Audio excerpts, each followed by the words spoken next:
नमस्कार दोस्तों। पिछली बार हमने देखा कि कैसे हिटलर की विस्तारवादी नीति और पोलैंड पर उसके हमले ने दूसरे विश्व युद्ध की शुरुआत कर दी थी। ब्रिटेन और फ्रांस ने युद्ध की घोषणा तो कर दी थी, लेकिन क्या वे सच में जर्मनी को रोक पाए?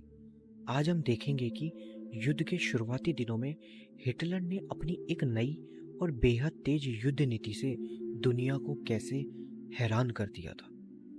युद्ध शुरू होते ही जर्मनी ने एक नई युद्ध नीति का इस्तेमाल किया, जिसे ब्लिट्जक्रीग या बिजली का युद्ध कहा जाता है।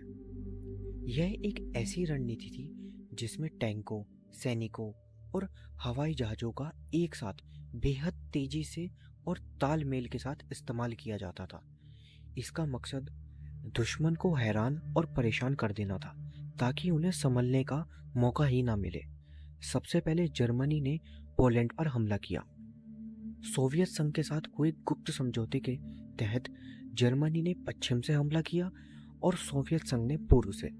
पोलैंड की सेना इस अचानक और तेज हमले के लिए तैयार नहीं थी और कुछ ही हफ्तों में घुटने टेक लिए।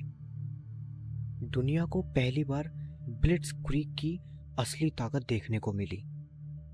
पोलैंड को जीतने के बाद जर्मनी ने पश्चिमी मोर्चों की तरफ ध्यान दिया।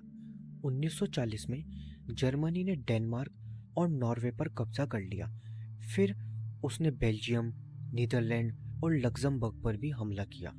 इन हमलों ने मित्र राष्ट्रों की सेना को पूरी तरह से चौंका दिया। अब हिटलर का सबसे बड़ा निशाना था फ्रांस।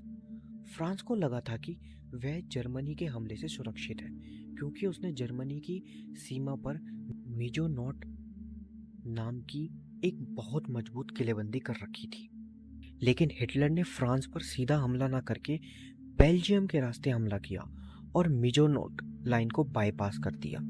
जर्मनी का यह हमला इतना तेज था कि फ्रांस की सेना पूरी तरह से बिखर गई। ब्रिटेन की सेना, जो फ्रांस की मदद करने के लिए आई थी, उसे डनकर्क से भागना पड़ा। जून 1940 में फ्रांस ने हार मान ली और हिटलर ने पेरिस पर कब्जा कर लिया। फ्रांस का गिरना पूरी दुनिया के लिए एक बहुत बड़ा झटका था।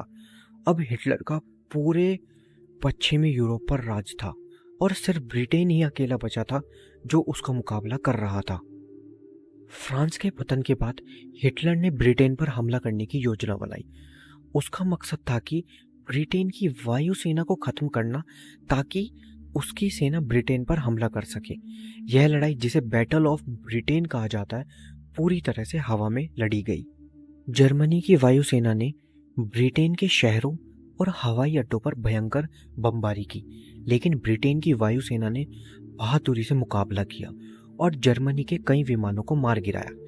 हिटलर को लगा था कि ब्रिटेन आसानी से हार मान लेगा, लेकिन उसने हार नहीं मानी। आखिरकार हिटलर को अपनी योजना छोड़नी पड़ी। बैटल ऑफ ब्रिटेन में जर्मनी की यह बड़ी हार थी और इसने दुनिया को उम्मीद की एक नई किरण दी। तो दोस्तों, हिटलर ने अपनी बिजली की तेज चालों से कैसे यूरोप को लगभग जीत लिया, यह तो आपने देख लिया। लेकिन क्या जर्मनी ने इस बार भी पूरे यूरोप को जीत पाएगा? और क्या सोवियत संघ और अमेरिका हमेशा इस युद्ध से दूर रहेंगे? यह सब हम जानेंगे अगले वीडियो में। तब तक के लिए चैनल को सब्सक्राइब जरूर करें, ताकि आप आगे आने वाली कहानी मिस ना करें। Thank you.